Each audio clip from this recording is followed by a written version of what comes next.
Saludos, señoras y señores, y bienvenidos a una entrega más del Mundo por Montera, el canal más audaz para el público más inteligente.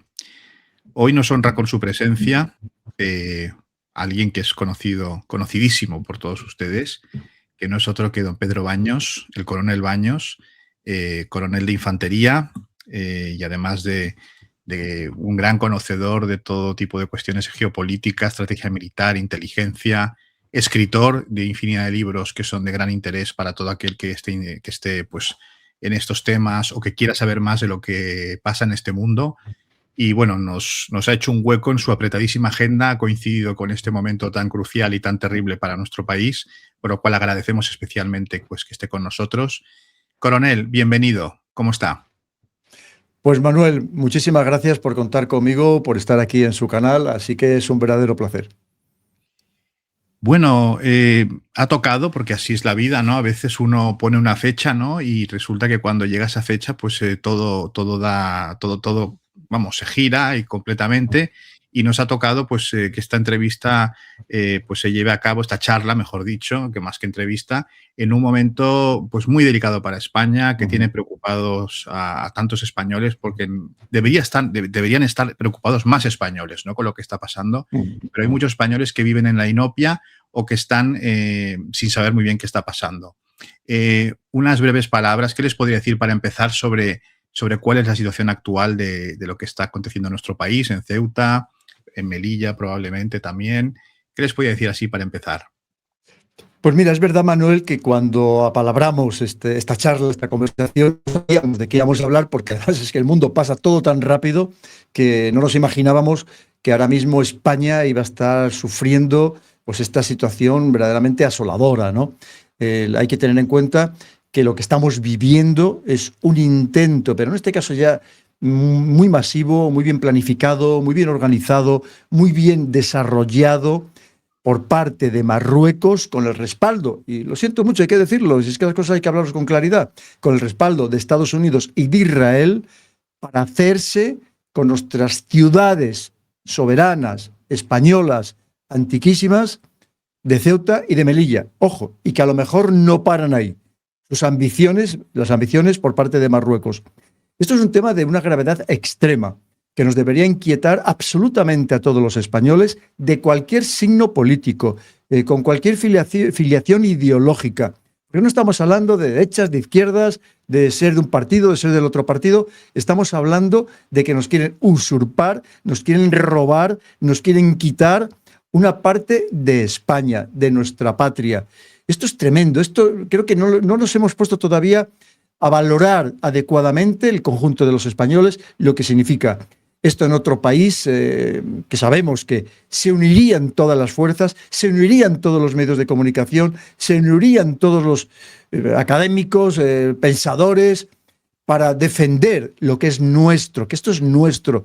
Esto es un patrimonio de todos y cada uno de los españoles, que además hay que decirlo muy bien, hay que atender a la historia, que antes no de que existiera Marruecos, que Marruecos como Estado lleva existiendo hace muy poco tiempo, sino antes de que existiera el reino alauí, ya Ceuta y Melilla eran de España. Y esto es lo que tenemos que poner en valor. Es decir, que es que no estamos hablando de cualquier cosa, estamos hablando de que nos quieren robar, nos quieren quitar una parte de nuestro territorio. Y como digo, hoy puede ser primero Ceuta, luego Melilla, que además recordemos que allí tenemos más territorio, no solamente estas ciudades, tenemos las Islas Chafarinas, tenemos el Peñón de Vélez de la Gomera, es decir, tenemos la isla de Perejil, pues algunas otras pequeñas islas. Quiere decir que es que tenemos que tener en cuenta todo lo que allí tenemos en este norte de África, pero es que no es la cuestión, no es la ubicación geográfica, es que es una parte de España irrenunciable, porque si nos atenemos a que dónde está geográficamente, pues por la misma regla de tres, efectivamente, Marruecos mañana puede decir, oye, es que geográficamente las Islas Canarias también están en África o están muy próximas a África, más que a Europa, pues también me las quedo, ¿no? Y como ya vemos que nos va cogiendo el pulso, que ve que somos un país débil, no por los españoles, sino por los gobernantes que tenemos, ojo, y por los muchos traidores que tenemos dentro de España, que llevan mucho tiempo haciendo lobby para Marruecos, dicen, oye, pues efectivamente, ya que tenemos, pues nos hemos apoderado de estas ciudades, ¿por qué no todas las Islas Canarias? Oye, y a lo mejor ya puestos, pues a lo mejor es que también les gustan las Baleares, o una parte de la península. Y como vamos cediendo, oye, y por no enfrentarnos con Marruecos, porque como dicen aquí algunos, siguen diciendo, estos traidores que tenemos gobernándonos, que siguen diciendo que es un país amigo, que es un país confiable, que es un buen socio. Oiga, pues mire usted, pues ¿cómo serán los malos? Si estos son los buenos socios y los buenos vecinos, ¿cómo serán los malos? Y claro, pues efectivamente, si vamos cediendo, pues llegará un momento que nos pidan la mitad de la península, yo qué sé, de recuperar toda el Andalus, ¿no? Y empezarían pues por Córdoba, seguirían por Granada. Y nuestros monarcas son hermanos, además, que se llaman hermano mayor, hermano menor, quiero decir, encima esto, ¿no? En fin, todo esto es un tema muy preocupante. Yo invito a nuestro público, que seguro que ya lo hacen, yo mismo lo hago, que entren en el canal. Perdona, Manuel, se me ha olvidado Vélez de la Gomera, que también tenemos. Exactamente, Vélez de la Gomera. Pero invito a todo el público, que seguro que ya lo hace, yo lo hago, que entren en el canal del Coronel, que es el canal del Coronel Baños, donde hacen unos análisis muy afinados con unos invitados y unos colaboradores muy distinguidos sobre estas cuestiones para que puedan informarse día a día de cómo va evolucionando toda esta cuestión. Es un canal que desde aquí recomendamos vivamente, y el Fortín también, que es otro nuevo añadido, ¿no? Otro canal pues para poder tratar otro tipo de temática, pero que también lo lleva el Coronel Baños. O sea que gracias, Manuel. Allí podrán encontrar toda esta información que es muy interesante.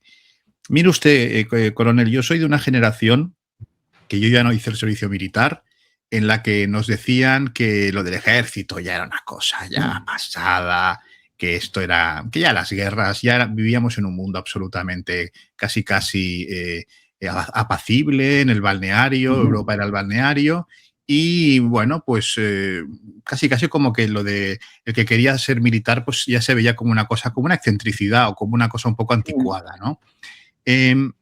Por eso le quería preguntar, ¿cómo nace su vocación al ejército, a ser militar? ¿Cómo nace la vocación de un militar? Pues yo le voy a contar, Manuel, quizá mi caso es muy particular. Yo no soy de familia militar, porque es verdad que hay muchos militares, oficiales, suboficiales, que provienen de familia militar, pero no es mi caso. Es más, le voy a decir sinceramente, mi familia no quería que yo hiciera la carrera militar. Lo que pasa es que siempre tuve esa tendencia. Y además, yo soy de León, como bien sabe Manuel, y allí los soldaditos estos pequeñitos de plástico, ¿no? Con los que jugábamos cuando éramos niños, allí llamamos los hichos. Entonces yo me pasaba todo el día jugando con los hichos y me montaba allí mis batallas, tenía allí mis carros de combate también de juguete y tenía, pues, me gustaba, me llamaba la atención. Y hay un episodio que me terminó de confirmar que aquella era verdaderamente mi vocación. Teniendo a lo mejor pues 12, 13 años, para que vean muchas veces lo que influye en este tipo de visitas, ¿no? Pues el colegio, yo estudiaba en el Colegio Leonés, el colegio nos llevó a hacer una visita a lo que entonces era el CIR del Ferral, el Centro de Instrucción de Reclutas del Ferral, donde pasaba mucho frío, mucha gente, sobre todo los que venían de zonas de Andalucía o de Canarias. Y nos llevaron allí, y es que me acuerdo hasta lo que comimos. Fíjese el impacto que tuvo aquello para mí, ¿no? Entonces me acuerdo que nos llevaron en una de las visitas, pues, viendo todas las instalaciones, nos llevaron a una línea de tiro. Estaban disparando con las ametralladoras AMG-42, que son unas ametralladoras que además tienen una cadencia de tiro altísima, hacen un sonido muy particular. Vamos, si la oyes ya no se te olvida nunca jamás alguna ametralladora MG-42. Y entonces pues estaban tirando allí los soldados. Y el que mandaba la línea, pues se le ocurrió hacer una gracia diciendo, a ver si alguno de vosotros es valiente y se atreve a disparar con la ametralladora. Claro, niños de 12, 13 años. El único que levanté la mano fui yo. Claro, que se lo habían tomado, pensando que quién iba a decir que la ametralladora, eso que hace un ruido, vamos, como que están rasgando una tela, ¿no? Imagínense, yo son una línea de ametralladoras, no una línea de ametralladoras, pues para niños de 12, 13 años, pues era un sonido que impresionaba. Y además el olor de la pólvora, que es otra cosa que tiene que llamarte también, ese olor de la pólvora tiene que atraerte. Que además yo creo que tiene hasta un componente psicológico el olor de la pólvora. Y el caso es que yo dije que sí. Y dijeron, ya que ha dicho que sí, el que mandaba la línea se había ofrecido, pues me imagino que por no echarse atrás, dijo, pues ponte, a lo mejor hoy en día no lo harían, ¿no? Pues como todo ha cambiado tanto, pues no lo harían. El caso es que yo me puse allí, estaban disparando con el trípode, yo me puse allí y claro, apreté el disparador, esto va con una cinta, apreté el disparador, pero como eso tiene un retroceso, yo era un niño y siempre he sido siempre muy delgado, fui muy delgado, ahora ya no tanto, y el caso es que, claro, el propio retroceso del arma hacía que yo me moviera y de tal manera que no soltaba el dedo del disparador. Hasta que se acabó y los soldados gritando, suelta el disparador, o sea, el gatillo, para que nos entendamos. Sí. Suelta, suelta, suelta. Y aquello no había manera de que yo lo soltara hasta que se acabó toda la cinta. Aquello, bueno, no sé lo que era Manuel, todavía tengo las vainas, los casquillos de aquella munición, balas, para que nos entendamos todos, que disparé, todavía las tengo guardadas en casa de mi madre. Todos, de su primer bautismo, ¿no? Digamos, del bautismo de fuego, ¿no? Lo tengo guardado. Y ahí dije, bueno, en aquel momento dije, esto es lo mío. A mí es lo que me gusta, las armas, disparar, el olor a pólvora y todo lo que significaba además, Manuel, ser militar. Es decir, también ese sentido de entrega, de servicio a los demás, porque ya he comentado alguna vez que mi otra vocación era precisamente ser sacerdote. También tenía, que lo mismo, por aquello de la entrega a los demás, de hacer un servicio, de hacer un bien, no sé, de entregarme al prójimo, ¿no? Y lo que pasa es que ahí tenía un problema muy grave, que era que me gustaban mucho las chicas. Y como no entendía yo lo del celibato, pues dije, mira, pues ya claramente pues me voy a decantar por la carrera militar. Pero fíjese que entonces, claro, mi padre era cristalero, una persona humilde. Mi madre ama de casa. Sí, mi madre no ha ido nunca al colegio, mi padre ha ido 2 años al colegio. Y entonces cuando yo dije que quería ser militar, me dijeron, pero ¿dónde vas a ir? Digo, bueno, el caso es que me encontré con otro obstáculo más, ya no solamente el de mi familia, porque yo es verdad, lo reconozco, yo era un estudiante muy mediocre porque el colegio nunca me llamó la atención. Yo era de los que estudiaba literalmente en el último segundo. Tenía la facultad de que luego aprobaba en el último segundo, pero el resto del tiempo yo me lo pasaba jugando en la calle, yo no estudiaba nunca.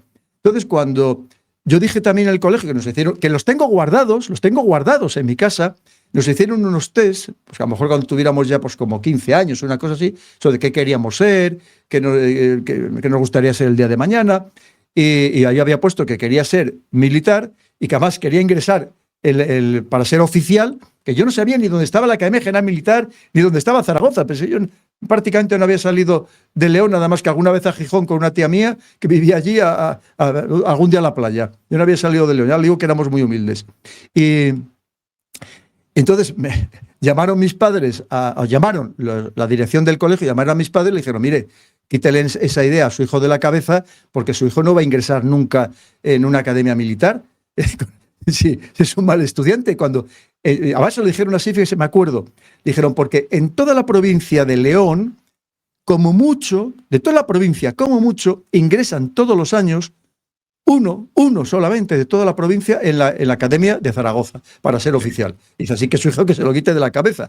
Pero a mí toda la vida esas cosas me han motivado. En vez de echarme para atrás, a mí todo eso me ha motivado, ¿no? Y dije, pues se van a enterar cuando yo me ponga a estudiar.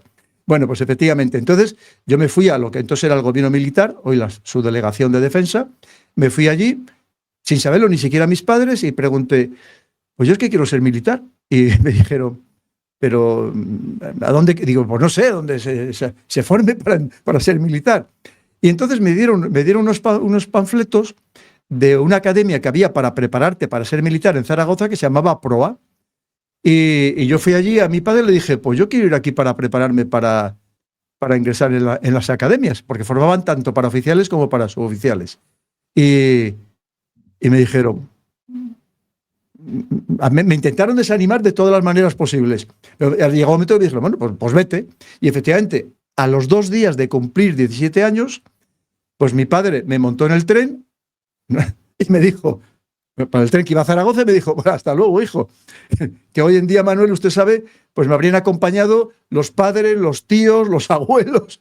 Sí, sí, y con un GPS, y con un GPS, y con un GPS también, No, ¿no? no, y además con la obligación de llamarles varias veces al día y varios WhatsApp, ¿no? De WhatsApp de manera constante.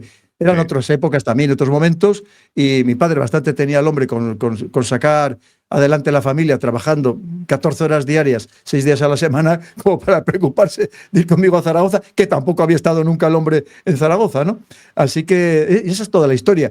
Y luego pues tuve la suerte pues, de ingresar, tuve la suerte de luego poder hacer eso, pues cursos, de moverme mucho por medio mundo, de hacer cosas muy interesantes, tener destinos importantes, de hacer Estado Mayor.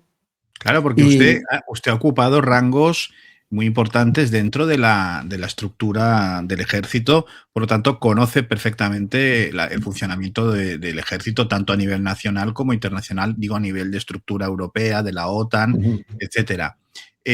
Claro, eso le habrá dado una visión, una perspectiva tremenda de cómo se cuecen ciertas cosas para poder entender cosas que están pasando ahora o interpretarlas, ¿no? Porque sabe muy bien, yo claro. recuerdo que, como estábamos hablando antes, toda esta cuestión de lo de Ceuta, usted ya decía hace unos días que con Fernando Cocho, uno de sus grandes colaboradores, ¿no? Que estaban seguros que el CNI sabía perfectamente que eso se estaba preparando en Ceuta desde hacía días, ¿no? Y efectivamente hoy ha acabado saliendo en la prensa que el CNI lo sabía, ¿no? Por lo tanto, usted conoce ya de antemano pues cómo funciona la máquina, ¿no? Eso yo creo Claro. que lo tiene ya por la mano.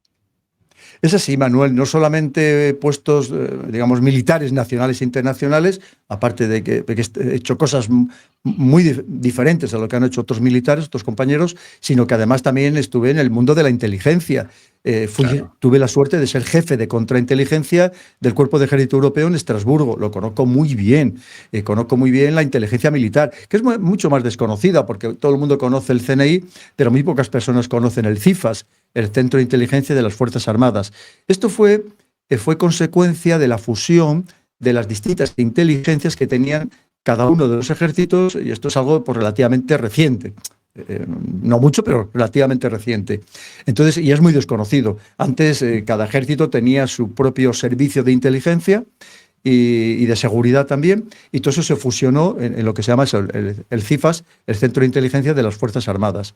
Y tenemos, además, eso se dedican solo al aspecto militar, evidentemente, a conocer pues, las capacidades militares, las intenciones militares, las estrategias de todos los países que podemos considerar posibles enemigos o enemigos reales, ¿no? O adversarios de alguna manera. Y claro, y además es que lo conozco muy bien, evidentemente no puedo dar datos, no puedo dar detalles, pero conozco muy bien pues al personal que trabaja tanto en Ceuta como en Melilla, sobre todo el de Ceuta, porque he viajado mucho más a Ceuta, y es personal absolutamente capaz, también con experiencia internacional, personal que está volcado completamente en su profesión y que conocen al detalle todo lo que está pasando relacionado, evidentemente, en este caso, con Marruecos, porque obviamente es el país que les está rodeando, ¿no? Y luego, aparte, dentro del Centro Nacional de Inteligencia, por supuesto, que dentro de que hay especialidades diferentes, pues hay personas que también se dedican en cuerpo y alma al tema de Marruecos, como es lógico. Pero piensa además, eso es una cosa muy importante, Manuel, en el mundo de la inteligencia no hay amigos, no hay amigos. Todos nos espiamos los unos a los otros, porque el espionaje abarca muchos conceptos. No solamente es el aspecto militar, está el económico, está el financiero, está el industrial, está el tecnológico. Es decir, que hay muchas ramas del espionaje y, de hecho, incluso dentro de los países que consideramos aliados y amigos, también intentamos obtener información de ellos, muchas veces pues para quitarnos mercados o para adelantarnos en ciertos mercados o en ciertas tecnologías. Es decir, que esto es un clásico, ¿no? Entonces, lo mismo que hay expertos especialistas en temas tremendamente variados, también evidentemente hay quien está dedicado a fijarse en todo lo que hace Marruecos y su entorno, ¿no? No tengamos ninguna duda. Y además es que en este caso, Manuel, creo que es bastante obvio. Es decir, tenemos además, hay no solamente inteligencia humana, la que se hace con personas, sino tenemos inteligencia de señales, tenemos inteligencia electrónica. Esa inteligencia de señales, por ejemplo, todas las imágenes que te aporta los satélites. Claro, que de repente en la frontera de nuestra queridísima ciudad de Ceuta se concentraran hasta 100.000 personas, eso no pasa desapercibido, Manuel. Eso no pasa desapercibido. Y evidentemente. Otra cosa es el uso de esa información que hayan hecho nuestros políticos. Piense, lo que hablamos de la inteligencia es información útil, pero los servicios de inteligencia no tienen una capacidad de actuación por sí mismos, son instrumentos al servicio del que tiene que tomar las decisiones. Tú le proporcionas esa información útil, la inteligencia, y ellos son los que tienen que tomar la decisión. Lo más fácil siempre, esto es un clásico también, Manuel, esto es un clásico, no tenga usted ninguna duda. El clásico es que cuando algo falla, pues culparle, como no, a la inteligencia. No me informó adecuadamente, o la información era incompleta, o no me informó en tiempo, y por tanto no pude tomar la decisión adecuada, pero en este caso, vamos, se llevaba fraguando mucho tiempo, eso no se acumuló ese número tan abultado de personas de la noche a la mañana, y claro que habría informes previos, ya le digo, no tengo ni la menor duda. Otra cosa es que no les interesa a los políticos, lo metieran en un cajón, o no se lo acabaran de creer, o que paralelamente, tampoco lo descartemos, algún servicio de inteligencia de otro país o de otros países le dijera al gobierno que no, mira, sí, tan informada, pero no te preocupes, esto no va a pasar.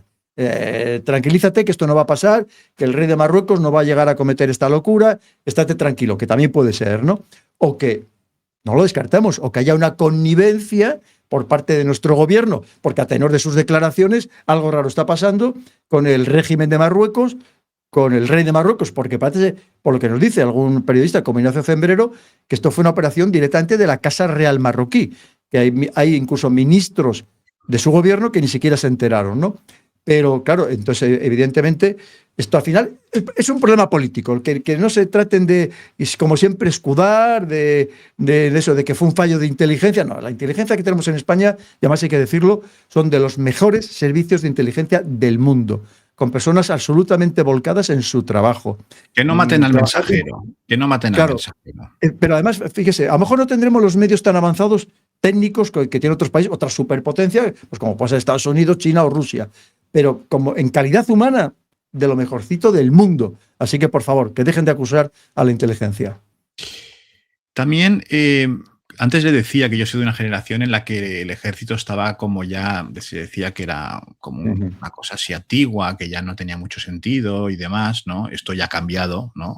Porque el mundo se ve por donde ha ido y la gente se está dando cuenta pues que hace falta tener protección y que tener hombres pues, armados pues, que te defiendan y que defiendan el país. Usted que ha estado dentro, ¿cómo ve cómo se ha llevado, digamos, lo que es la política de defensa, una estrategia de defensa para España, para nuestro país, en los sucesivos gobiernos que ha tenido España desde los años 80, por ejemplo? Es decir, esto yo creo que ¿se le ha dado la importancia y la relevancia que realmente debe tener o ha habido falencias? Sí, pues muy interesante, Manuel. Mire, efectivamente tiene usted razón que además al no existir el servicio militar obligatorio, pues de repente lo que es el ejército ha pasado a ser un gran desconocido, salvo que se tenga un familiar o algún íntimo amigo que precisamente sea militar profesional, porque ahora todo el ejército es profesional, incluyendo la clase de tropa. Por cierto, excelente clase de tropa. Y si me lo permite, los mejores suboficiales de cualquier país de la OTAN con mucha diferencia. Tenemos unos oficiales extraordinarios que tampoco les ponemos en valor, también muy desconocidos. Pero como le decía, claro, no saben, es que hay gente que se plantea, que a mí me ha pasado y dice, pero todavía tenemos ejército, o sea, más allá de la UME, que luego hablaremos también de la UME, de la Unidad Militar de Emergencias. Claro, pues efectivamente, mire, la primera misión de un ejército en un país democrático, la primera misión es la disuasión. Pero para disuadir, para que el enemigo no te ataque, ni siquiera se plantea atacarte de una forma o de otra, pues que es que lo que hemos tenido ha sido un ataque, ha sido una invasión de manera pacífica, con personas desarmadas, pero ojo, con unos objetivos estratégicos muy claros, que a lo mejor peores de que si nos hubiera atacado con personal armado. Bien, es disuadir. ¿Qué significa disuadir? Disuadir significa que tienes que dar miedo. Tienes que tener un ejército que impresione, que preocupe al que pretenda ofenderte. Y usted sabe perfectamente, Manuel, que durante muchos años era el ejército de la paz, de repartir caramelos, de llevar bombones a los niños de todo el mundo. Eso nos da miedo. Y esas son las imágenes que sacaban. Cuando era el día, por ejemplo, de las Fuerzas Armadas, todas las imágenes que se sacaban eran, pues, eso, pues un soldado, y tanto hombre como mujer, pues repartiendo allí caramelitos a los niños, ¿no? Si me permite un paréntesis, por favor. coronel, ahora que dice esto del Ejército de la Paz y todo eso, yo recuerdo que siendo adolescente, en veranos, pues venía a una casa que tiene mi familia, un general de división de la época, que fue muy conocido en su momento, y cuando salían las noticias en televisión española, decía: coño, nos han convertido en un ejército de lecheros, ¿no? Decía que eran lecheros, ¿no? Entonces, ahora me ha venido a la mente pues el comentario de este general que era de la antigua escuela y que sí, efectivamente era el ejército de la paz, como dice usted, perdone, de los caramelitos y de bueno, como las chicas de la Cruz Roja, ¿no? En otra palabra. Efectivamente. Claro, sí. Además, fíjese que es verdad que lo que hacíamos era misiones relacionadas con la paz, que es otra parte que también han engañado lo que han querido y más, porque aunque es verdad que nosotros nunca, cuando en el exterior hemos tenido misión de combate, eso no significa que en esas operaciones relacionadas con la paz no haya habido que combatir.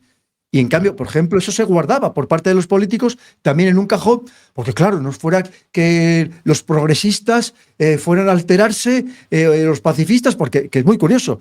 Es esta misma izquierda socialista, que entonces era muy antibelicista, pacifista, antimilitarista, que ahora nos quieren llevar a la guerra y que están alimentando, entre otras cosas, la guerra de Ucrania, ¿no? Y que incrementando descaradamente, innecesariamente, los presupuestos de defensa. Pero bien, en aquel momento estaban en la oposición, oye, pues tampoco les interesaba, o cuando estaban en el gobierno, no les fueran a decir, oye, que es que estáis combatiendo, y aquello lo guardaban también en cajones. Pero fíjese, también hay que explicar el papel hoy en día de unas Fuerzas Armadas. Por ejemplo, la Armada se dedica a vigilar los cables submarinos por que entre otras cosas transitan la fibra óptica, por donde también nos comunicamos a través de Internet por esa fibra óptica, protegen a nuestros pesqueros allí donde están. Eso también es una misión que hay que considerar.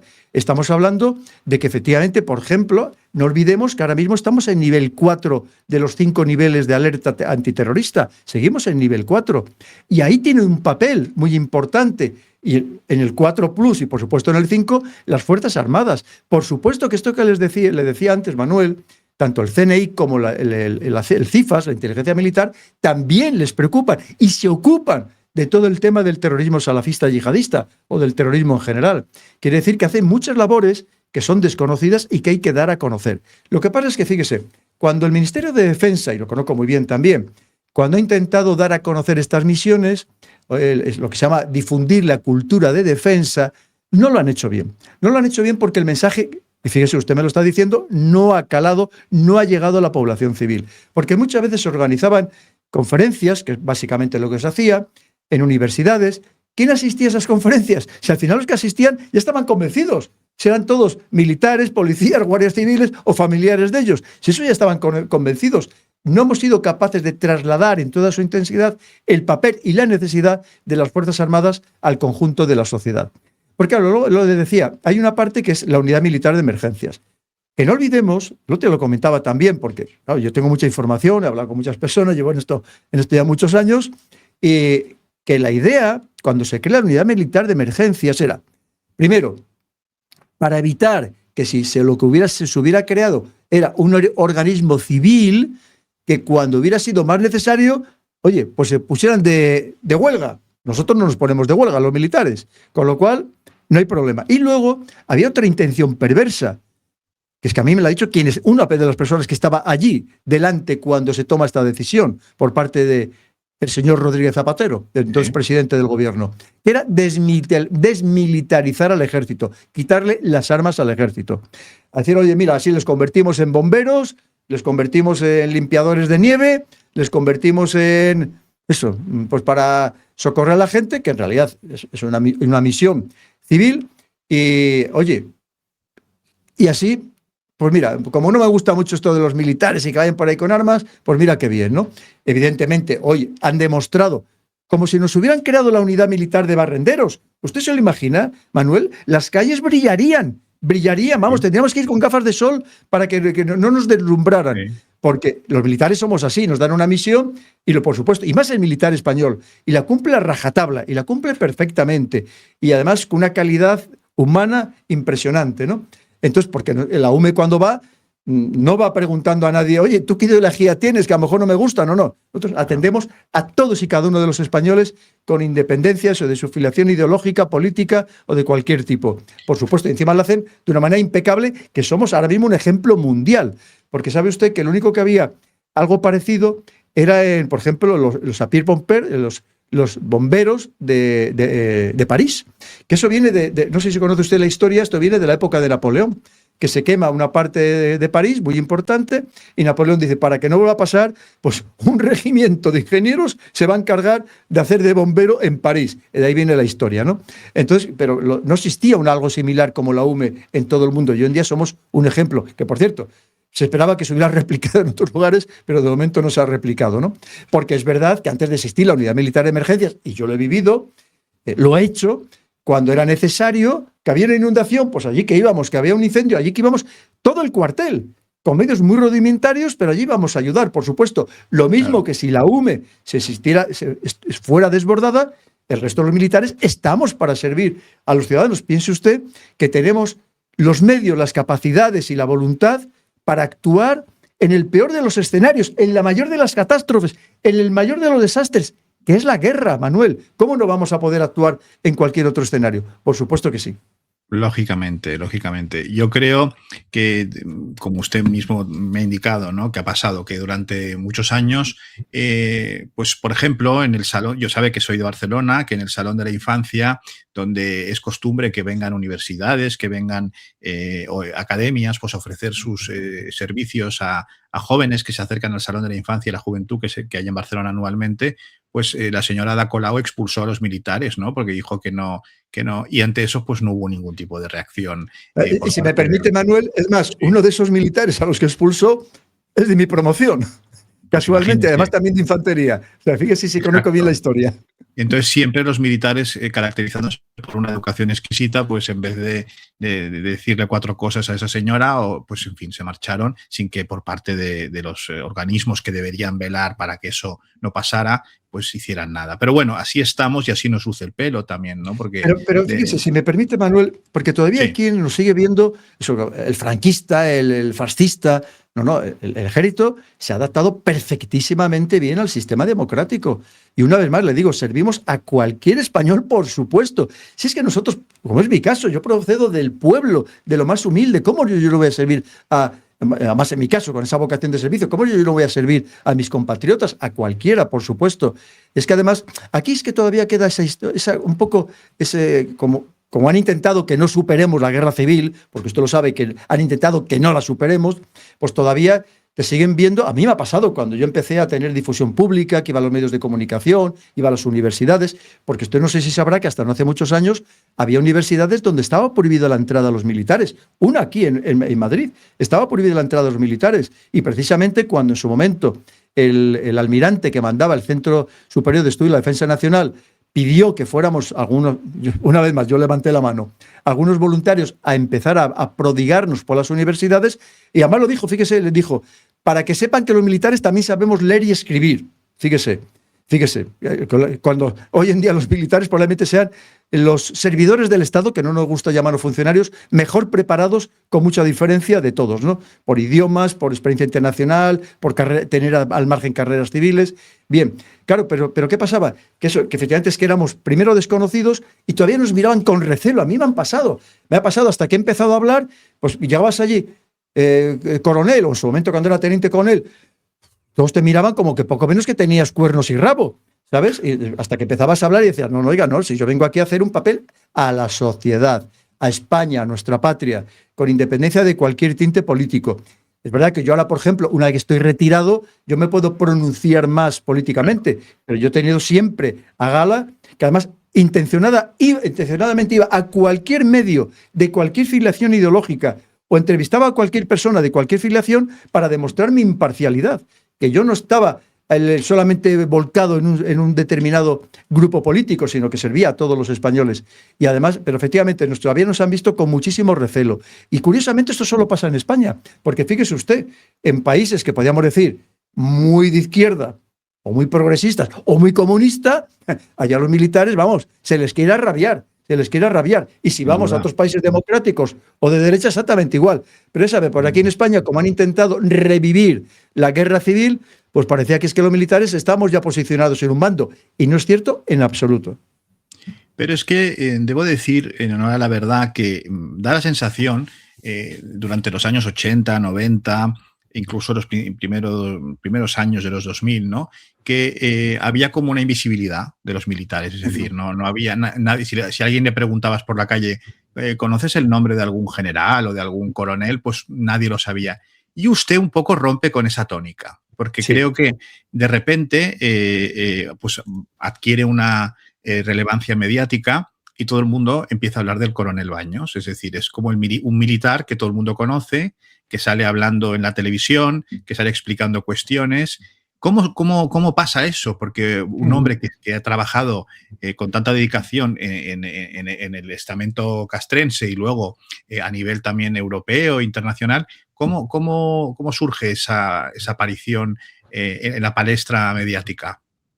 Pues también, pues mire, como le decía, casi por azar, porque son cosas a donde te va llevando la vida. Y yo creo que, estoy convencido de que se puede defender a la patria, se puede hacer una buena labor por tu país, allí donde te ha llevado la vida, cada uno desde nuestro puesto. Pues como le decía, yo estaba entonces de profesor de Estrategia y Relaciones Internacionales en la Escuela Superior de las Fuerzas Armadas, que a su vez está dentro de lo que se llama el CSDEN, el Centro Superior de Estudios de la Defensa Nacional, aquí en Madrid, en la Castellana.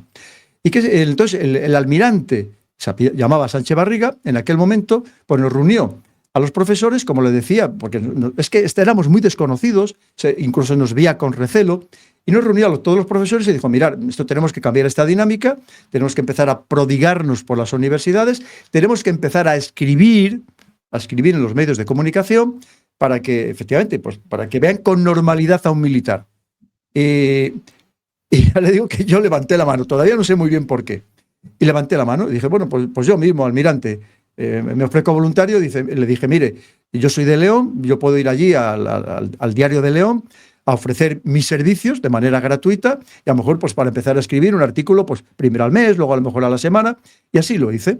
Y me fui allí al periódico, allí en León, y les pareció una idea fantástica, y encima de manera gratuita, y así empecé. Cuando ya empecé a escribir artículos, pues me vino a ver una persona que entonces era el coordinador editorial de todo el grupo Vocento, incluyendo ABC, y un día me dijo, me contactó, me dijo, me gustaría comer con usted, explicar un poco, y que querríamos que trabajara también para nosotros, que empezara a publicar en todo el grupo Vocento, incluso llegué a escribir terceras de ABC, y que empezara a prodigarse. Y de ahí, pues ahí empezó la bola de nieve. De ahí, pues un día me llamaron, pues como suele pasar, un programa de televisión. Empecé con Televisión Española. Una vez que te ven en un sitio, pues ya te quieren en todos los lados, ya sabe usted lo que pasa. Lo mismo que cuando dejas de aparecer, ya no te voy a llamar nunca más nadie. Pero empecé a aparecer en uno, pues me llamaban de otros. De ahí empecé también, pues alguien del equipo de Iker Jiménez, aquí le mandamos un abrazo, pues también me vio, oye, pues ¿qué? Le dijo a Iker, ¿por qué no llamas un día a este coronel? Que esto estamos hablando ya cuando empecé a colaborar con Iker, hace ya como 12 años. Empecé también ahí, eso me dio muchísima difusión, empecé a ser el coronel de Iker, el coronel de Cuarto Milenio, y me dio mucha difusión. Y eso ya pues como una bola de nieve. Y ahí luego se enlazó que precisamente por tener esa visibilidad, pues en el año 2015 me vino la editorial Planeta, concretamente uno de sus sellos, la editorial Ariel, a proponerme escribir el primer libro de geopolítica que no se había escrito en España de esta manera divulgativa, había alguno académico, de esta manera divulgativa, pues casi desde los años 50 con Vicent Vives. Y entonces ya sabes que siempre buscan, no nos vamos a engañar, buscan a alguien que tenga visibilidad, porque supone que luego las ventas van a ser mayores, eso es un clásico también. Y entonces, efectivamente, publiqué el primer libro en 2017 y a partir de ahí pues ya pues fue la explosión total, ¿no?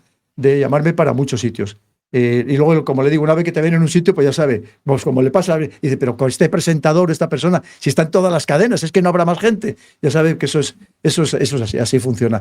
Pero totalmente al azar. Y luego en el tema de YouTube, pues fue que hace ya en el año, estamos hablando, a finales del año 24, tuve un problema de salud que me postró en la cama durante unos cuantos meses y entonces mi familia me dijo, mira, estás todo el día viajando por España, por el mundo, estás todo el día dando vueltas por ahí, oye, ábrete un canal de YouTube y mira, tienes aquí hay una habitación en casa, te montas el estudio y así no tienes que estar dando vueltas por ahí. Y lo que he conseguido es que ahora sigo haciendo lo que hacía antes y además tengo el canal de YouTube, no, tengo los 2 canales de YouTube, como está antes decía Manuel. Yo soy muy trabajador, no descanso nunca cojo vacaciones desde hace muchos años, es mi manera de ser y de toda mi familia, no somos capaces de estar parados y entonces pues fíjese dónde me ha llevado la vida. ¿Cómo podía pensar yo cuando aquel niño que quería ser militar, oficial o suboficial, quería ser militar y que iba a acabar de youtuber? Bueno, aparte, claro, entonces ni había internet, ni había YouTube, ni nada, pero que jamás pensé yo, que además le voy a decir algo más, le voy a confesar un secreto, Manuel, que el que nunca lo he comentado.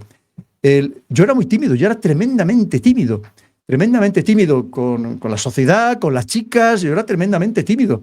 Y bueno, le podía cantar casos increíbles, ¿no? Y jamás pensé yo que me iba a dedicar a hablar en público, que eso también es una cuestión muy curiosa, si me lo permite, Manuel. Porque ahora me he dado cuenta de que hay personas que se crecen ante las cámaras, lo mismo que hay personas que se vienen abajo. Exactamente igual. Porque hay un fenómeno muy curioso, que a ti te tienen que gustar las cámaras, pero tú también tienes que gustar a las cámaras. No todo el mundo. Lo mismo que hay gente que no es fotogénica, que cuántas lo hemos comentado, y, oye, dices, pero si esta mujer o este hombre, que son guapísimos, que más salen las fotos siempre con una cara de asco, y en cambio hay gente que sin ser tan guapa es muy fotogénica. Y en las cámaras pasa igual. Es un fenómeno que nadie entiende por qué, pero funciona. Y luego es verdad que hay personas, por ejemplo, que se ponen delante de un público a dar una conferencia y se vienen abajo. Y personas con unos conocimientos que efectivamente, bueno, pues se vienen abajo. Y hay personas, como es mi caso humildemente, que yo me pongo delante, cuanto más personas hay, más me crezco. Y además es que me dice, ¿pero no te pones nervioso? Digo, ¿pero por qué me voy a poner nervioso? Si yo estoy disfrutando, hablando delante de una cámara o hablando delante de 2.000 personas, como he llegado a hablar. Digo, sí, es que yo me siento encantado.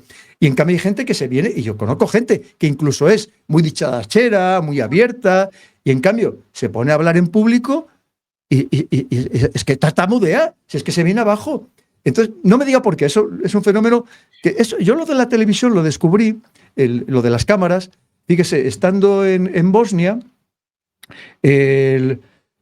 pues de repente, yo hice 2 misiones en Bosnia, años 94-95 y luego 2004-2005, pues en esos 2004-2005 me tocó hacer una operación que nunca se había hecho en Bosnia, dirigiendo fuerzas internacionales, también a la policía de allí de Bosnia. Bueno, no le voy a dar muchos detalles, pero aquello me llevó a que tenía que participar prácticamente a diario en las televisiones para explicar lo que estábamos haciendo.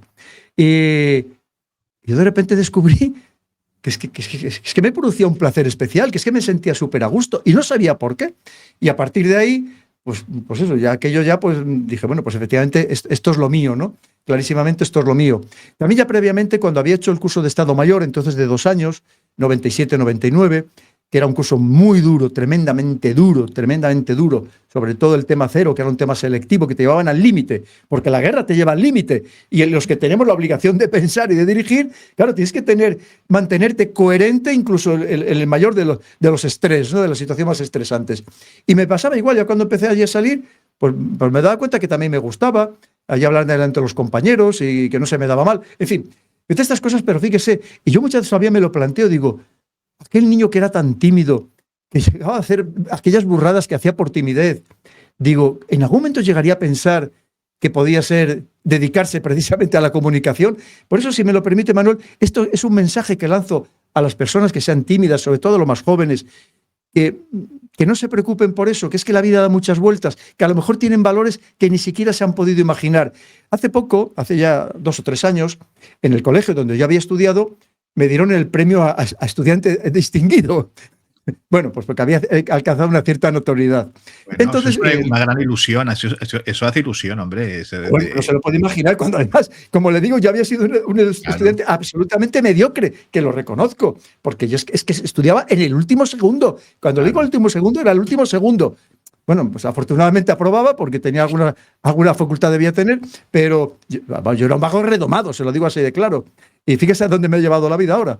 Y entonces me acuerdo que el director, junto con parte de los profesores, pues llevó a una buena parte de los alumnos, además alumnos de diferentes cursos, y para que les diera una charla motivacional.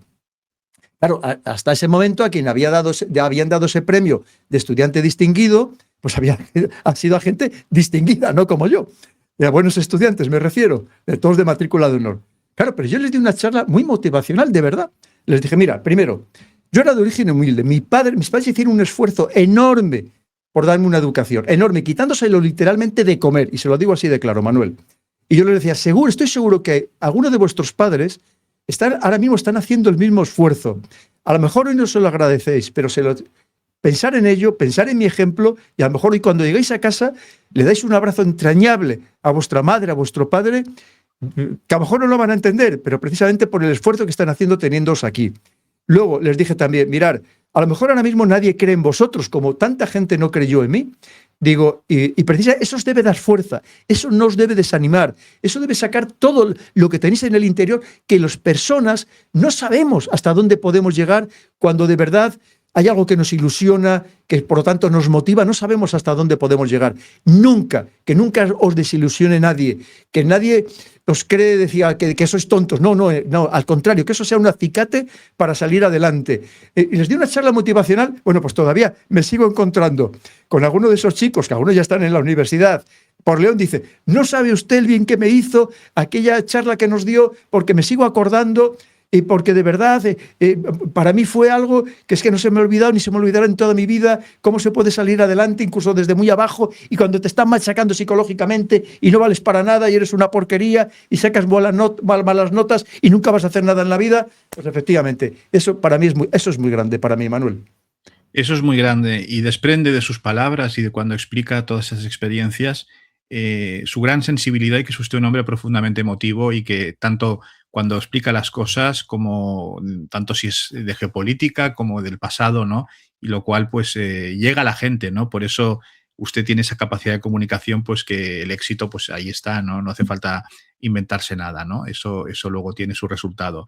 Pero sin caer en amarillismos y conociendo cómo somos los españoles y cómo es España, yo creo que esto indudablemente le tiene que haber generado envidias. Le tiene que haber generado envidias porque en un cuerpo armado con tanta gente, como en cualquier estructura humana, no porque sea el ejército ni mucho menos, o incluso entre amigos o otras personas, amigos o no tan amigos, el tema de la envidia es un tema tremendo, y el destacar en estas cuestiones, yo diría que tiene que haberlo usted sufrido también, porque no, la gente a veces tiene muy mala uva, ¿no? Entonces, ¿cómo ha podido llevar esto, ¿no? ¿De qué manera tiene este toque de mitad monje, mitad soldado, ¿no? Lo decía antes por lo de la vocación sacerdotal, ¿no? Que al final, pues por querer tener una familia, pues optó por el mundo castrense, ¿no? Pero ¿cómo ha podido sobrellevar esta cuestión, ¿no? Porque el tema de la envidia no es fácil, no es fácil.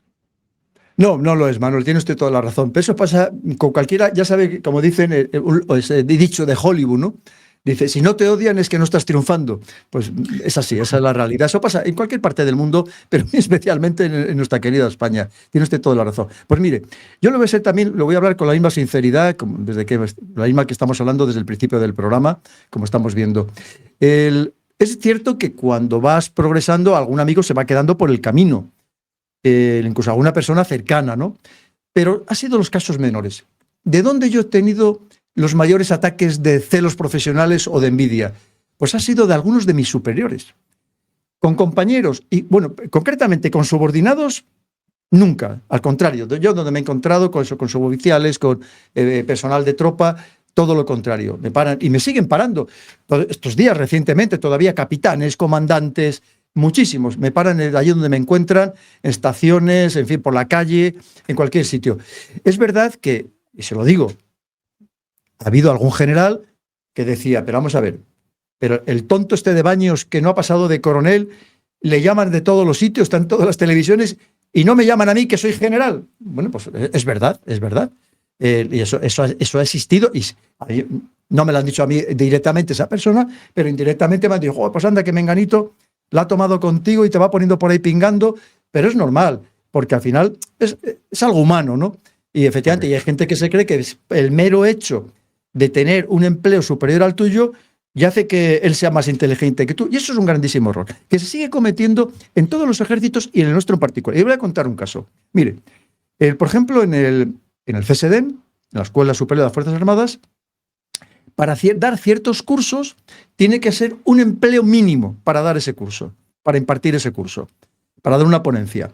A mí me ha parecido uno de los grandes errores. Yo siempre decía, cuando estaba allí de profesor, decía, pero vamos a ver, si a lo mejor hay un suboficial, un sargento, un suboficial mayor, un brigada, lo que sea, que a lo mejor es el mayor experto de España en este tema en concreto, porque le gustaba el tema o porque ha estado destinado en esa cuestión, ¿por qué no le llamamos a él?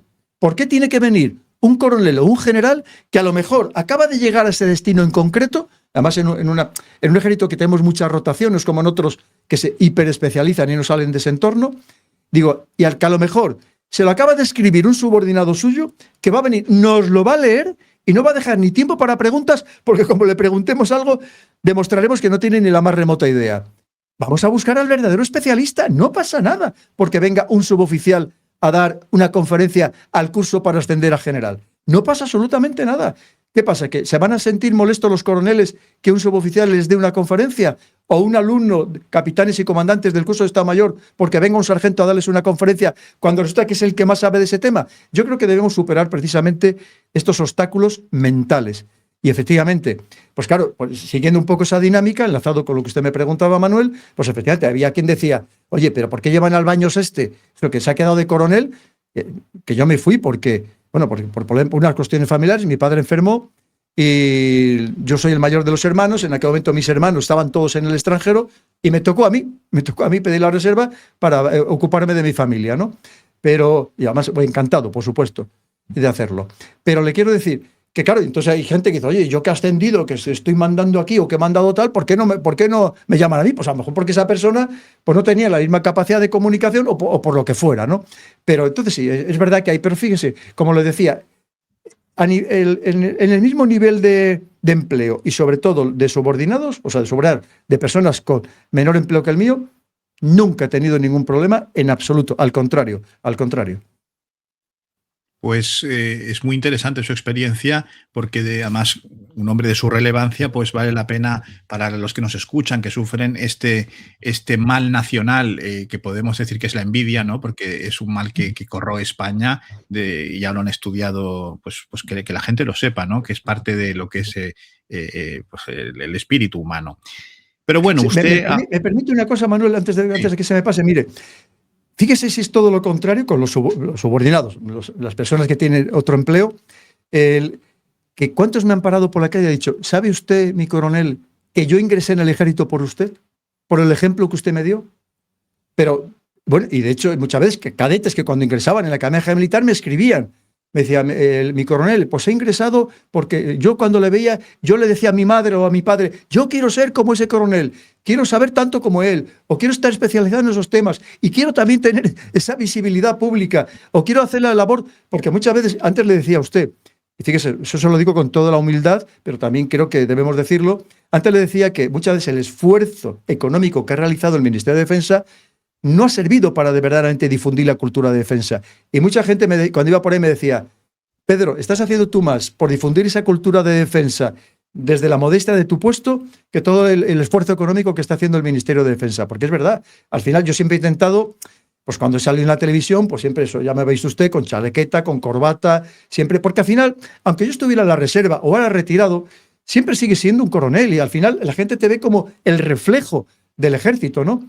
Eso que dice usted es Evidentemente. evidente porque las vocaciones nacen de las personas concretas, no nacen de lo abstracto, ¿no? Entonces, usted en este caso es un coronel con nombre y apellidos que realiza una labor que, por tanto, esos jóvenes pues, que han querido iniciar su vida en la milicia, pues lo han hecho pues, llevados por hombres con nombres y apellidos, no por la abstracción, ¿no? De la cultura de defensa, ¿no? Que muchas veces se puede quedar en la Jerusalén celeste y no aterrizar, ¿no?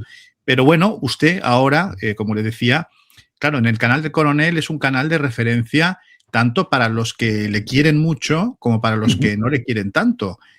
A mí hay mucha gente que lleva, desde que empecé con este canal hace un poco más de un año, muy poquito, diciéndome: ¿por qué no invitas al coronel Baños? Tienes que hablar con el coronel Baños.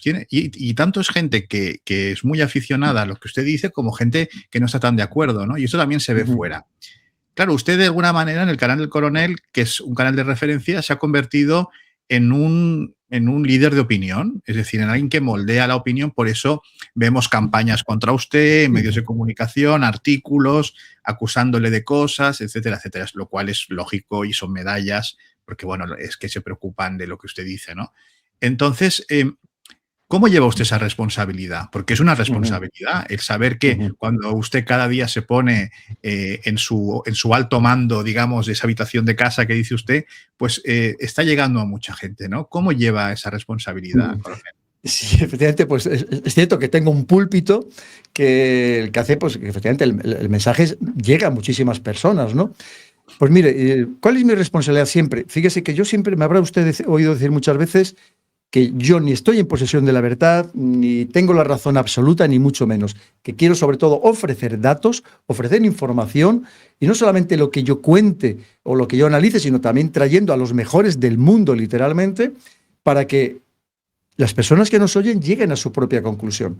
A mí lo que me molesta y lo que me desagrada es la manipulación tremenda que estamos viendo en los medios de comunicación tradicionales, que sabemos que en muchos casos pues sirven a quien sirven, que trasladan una información tergiversada, muy parcial, o cuando no sacan la información, que ya sabe usted, Manuel, que la primera desinformación es no dar la información. Y hay muchos que evitan dar esa información. O solamente te dan de que todo siempre tienes multifacético y solo te ofrecen una cara, la que a ellos les interesa, para que luego les digan: no, yo no estoy mintiendo. Digo, claro, no estás mintiendo, pero me estás dando una información que es sesgada, que es tergiversada, que es incompleta, que también lo hacen, ¿no? Entonces, claro que tengo esa responsabilidad y, como siempre, yo intento transmitir, pues fíjese, como digo siempre, el primer curso que hice de geopolítica lo hice en 1991 y he estado en lugares tremendamente diferentes, buena parte del mundo, tengo algo de experiencia he cogido e intento trasladarlo, la modestia de mi posición, de decir: oye, esto es lo que yo creo que es verdad, pero que evidentemente puedo estar tan equivocado como cualquier otro. Pero mire, eso que ha dicho usted es muy interesante también, porque si yo me fiara de los comentarios, incluso de algunos amigos, yo no traería a nadie al canal. Porque cada vez que anuncio que voy a traer a alguien: pero ¿cómo llevas a ese? Que ese es un loco, ese nada más dice que tonterías, o este está afiliado con no sé quién, el otro sí es que este es un fascista, el otro es un comunista, el otro no sé qué. Yo creo que no traería a nadie, porque creo que, no sé, quitando al maestro Enrique de Vicente, que es una persona que, aunque él dice que también tiene enemigos, yo nunca he oído a nadie hablar mal de él, pero creo que si no, no traería a nadie más, porque todo el mundo efectivamente tiene sus envidias, tiene sus odiadores particulares, y luego aparte lo que le decía también Manuel, lo que decía antes de Hollywood, es que si no te odian es que no estás triunfando, ¿no? Y luego piensa que es verdad, que yo digo cosas que hay poderes, hay élites que les molesta mucho, que tú les desveles su juego, que tú simplemente digas: oiga, que es que esto me están contando de esta guerra o de tal otra, no es exactamente así, o hay mucho más detrás. Claro, cuando tú te metes con gente poderosa, que hay mucha, pues evidentemente tienes que recibir ataques seguro. Pero es que eso tienes que levantarte por las mañanas ya llorado. No puedes estar esperando a que todo el mundo te vaya a bendecir. Yo digo siempre, pues si Jesucristo, que vino a salvarnos, terminaron crucificándole, pues imagínense lo que van a hacer con nosotros menos mortales, ¿no? Por supuestísimo. Pero volvemos a lo mismo. Yo lo hago con esa labor, una vez más, de decir: oiga, pero sí, es que para mí es una vocación de servicio. Que además, fíjese, le voy a contar algo más también, Manuel, si me lo permite. Por supuesto. Yo ya estoy jubilado, por edad. Los militares todavía nos seguimos jubilando con 65 años, es decir, no se ha adaptado a la norma civil, que ya prácticamente, como sabe usted, son 67, y yo ya voy a hacer, dentro de unos días, voy a hacer ya 66. Y quiere decir que llevo prácticamente ya un año jubilado. Cogí la jubilación activa. Quiere decir que yo estoy pagando como autónomo, estoy pagando mis cuotas de autónomos, estoy pagando mis impuestos y no estoy cobrando nada de pensión, cero de pensión. Porque sacaron una normativa nueva justo en junio del año pasado que se supone que empezabas cobrando un 45% de la pensión que te corresponda si te acoges a la jubilación activa, luego se va incrementando en unos porcentajes hasta que pasados unos años llegarías a cobrar el 100%, pero resulta que se inventaron una norma, dentro de esa norma, una subnorma, un apartado, que resulta que para militares, policías y guardias civiles, durante el primer año no cobras nada. Así, tal cual, sin ninguna explicación, ¿no? Entonces, claro, yo he estado un año entero sin cobrar nada de pensión y con muchísimos gastos, porque Claro. tengo un equipo fabuloso de varias personas, fabuloso, porque sabe usted que si esto se quiere hacer bien hay que profesionalizarlo, necesitas gente joven que llega a temas que yo ni me planteo, y además en temas que todo va cambiando con tanta rapidez. Y si yo ahora mismo hiciera cuentas, de verdad le digo, Manuel, y también con la misma sinceridad, yo estoy perdiendo dinero. Yo ganaría mucho más dinero si cobrara la pensión y dejara todo, con todos los gastos que tengo, que seguir trabajando. Lo que pasa es que, como le decía a usted, soy de una familia, mi padre trabajó 66 años, 66 años, y claro, mi familia, mis hermanos, pues somos todos muy trabajadores y yo no puedo estar sin hacer nada, aunque pierda dinero, pero claro, que de una manera racional digo, pero muchas veces que digo, pero ¿qué estoy haciendo además del tonto, ¿no? Con problemas todo el día, con historias, con líos, con no sé qué, que si el asesor, que si las declaraciones, que si las trimestrales, que si no sé qué. Y digo, es que estoy haciendo el tonto, ¿no? Pero bueno, cada uno somos como somos. Y lo importante, además ya sabe usted lo que decía Confucio, trabaja lo que te gusta y no trabajarás ni un solo día, ¿no? Pues efectivamente, yo hago lo que me gusta, lo que me complace. Y además, con una gran ventaja, Manuel, que para mí, porque mire, yo creo que no se trata de trabajar o no trabajar, se trata de la suerte de poder marcar tú mismo las condiciones. Es decir, que yo hago ahora mismo lo que quiero, cuando quiero y con quien quiero. Eso es lo más grande del mundo, lo más grande del mundo. Que no tengan, yo no dependo de nadie, si un día me apetece hacer el programa lo hago, si no me apetece no lo hago, pues si quiero ir a una conferencia o sitio voy porque me apetece, porque ya estoy allí y me trataron bien, y si no me tratan bien no vuelvo. Eso para mí es lo más grande del mundo, Manuel. Claro. Eso para mí es la verdadera libertad. No trabajar, sino trabajar marcándote tú las condiciones. Exacto, yo lo suscribo plenamente porque el poder hacer lo que a uno le gusta y sobre todo rodearte de gente válida, buena, que tiene criterios, que tiene ideas sólidas, que no son unos vendidos, ¿no? Eso, Mire, tener si un me permite, equipo, fíjese, sí, por Manuel, usted supuesto. ha hablado antes de Fernando Cocho. Fernando Cocho es un ser humano extraordinario, leal hasta la muerte. Cuando fíjese, yo tuve un programa hace ya como 12, 13 años, un programa ya en YouTube, pionero absolutamente en España, cuando nadie hablaba de estos temas, que se llamaba Visión Geopolítica y que grabábamos una vez a la semana. Y estuve grabando durante varios años. Lo hacía gracias a la generosidad de Fernando Cocho. Él entonces tenía una empresa importante de inteligencia privada, tenía espacio, tenía técnicos y me dejaba todo gratis. Cuando yo no fui nada, después, él siguió siendo mi amigo. Y él sigue siendo mi amigo con lealtad total. Usted sabe qué disfrute es. Las personas que vienen habitualmente aquí al canal, para mí son amigos, amigos leales, amigos que además, oye, les levanto el teléfono, oye, igual esta noche atacan a Irán.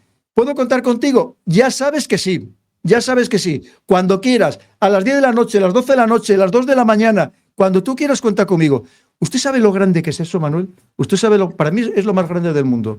Eso es una satisfacción inmensa. Yo, salvando las distancias, pese a ser un canal humilde y recién nacido, como quien dice, porque llevamos un año y poquito, pero también tengo unos colaboradores que no me los merezco y además siempre dispuestos y que también creo que uno de los puntos del canal del Coronel que vale la pena reseñar es que usted cuando, no digo como colaboradores, ¿no? Pero cuando entrevista, pues tanto entrevista a alguien pues que apoya a Irán como a Gil White, ¿no? Y no pasa nada, es decir, no tiene que escandalizarse nadie y usted da voz a gente que en principio seguro que recibirá muchos mensajes diciéndole, pero ¿cómo tienes a este tío? No sé qué, no sé cuántos, cosa que en este canal también ha pasado porque pese a tener una línea editorial, como es legítimo en todo canal o en todo periódico, lo que sea, pues también está bien poder conversar y poder intercambiar opiniones, lo cual nos enriquece y no pasa absolutamente nada. Y, Coronel, usted ha hablado de trabajo, de trabajo, de trabajo y de trabajo. Y ciertamente un canal de YouTube, aunque la gente no se lo crea, da mucho trabajo. Da mucho trabajo y hay que hacer muchas cosas. Ahora no nos vamos a poner en plan dramáticos, pero da mucho trabajo. No es una cosa, no es coser y cantar. Pero ¿cómo descansa el coronel Baños? ¿Cómo se relaja? Porque usted dice que solo trabaja, pero de alguna manera desconectará. No me gusta esta expresión desconectar, porque creo que desconectar no hay que desconectar nunca, ¿no? Pero ¿cómo descansa el coronel Baños? Pues mira, para mí el descanso, Manuel, es hacer deporte. En realidad, es que lo único que le puedo decir, pues que es que no hago otra cosa. Yo además me considero una persona bastante austera. Tengo mis hobbies como todo el mundo, pero me considero una persona muy austera. Es decir, no bebo alcohol, no fumo, por supuesto las drogas jamás en la vida, ni me lo he planteado nunca. No tomo ni siquiera café, ni ningún estimulante. Es decir, me considero una persona bastante austera. Y luego es verdad que duermo bastante poco. A lo mejor debería dormir más, que dicen que no es bueno esto de dormir tan poco. Quizá duermo demasiado poco. Pero luego es que además es que mi mujer también trabaja mucho, con lo cual, pues digamos que estamos el uno para el otro en ese sentido también, ¿no? No es que digas que es que mi mujer me aprieta, oye, vamos de vacaciones o vamos a tal, mi mujer también trabaja mucho. Entonces, yo lo único que hago es que si puedo, todos los días hacer deporte. Por lo menos 1 hora, y veces que a lo mejor 2 horas o 2 horas y pico, lo que pueda, lo que me permitan todas estas actividades y que no esté de viaje. Pero incluso cuando estoy de viaje, siempre me llevo por lo menos un pantalón de deporte, una camiseta y unas zapatillas, y esté en el hotel que esté, que normalmente en todos los hoteles ya hay pues, un pequeño gimnasio, pues me bajo, que sea un momento, hago que sea media hora para correr en cinta o para hacer algo. Intento hacer siempre, o sea, es verdad que como militar siempre hemos hecho mucho deporte, claro. Luego pues yo he hecho todo tipo luego de deportes también, luego al margen del mundo militar, y para mí es una parte muy importante, muy importante. Y además es que creo que también es un ejemplo para los hijos. Y luego es que tengo el ejemplo de mi madre, que mi madre con 88 años va todos los días al gimnasio. Así que fíjese si me queda todavía años para ir al gimnasio, si Dios quiere, y la salud me lo permite. Un pajarito me ha dicho que de vez en cuando se toma un bitter cash. Un pajarito me ha dicho que de vez en cuando se toma un bitter cash. Sí. Y yo también de vez en cuando tomo un bitter cash. O sea que un día tendremos que tomarnos un bitter cash para poder ir charlando. Pero me lo ha dicho un pajarito que creo que no se ha equivocado, de vez en cuando. Fíjese, Manuel, sabe que el bitter cash empezó como a principios de los años 60, muy a principios de los años 60. Sí. Y mi padre me aficionó. Mi padre, claro, iba lo mismo. Esto de no vamos a citar marcas comerciales, las bebidas de cola o las otras bebidas, pues a mí tampoco me acababan de agradar mucho, ¿no? Alguna vez sí las tomaba, a lo mejor de vez en cuando, pero mi padre pues me aficionó al bitter cash, y es un vicio, ¿no?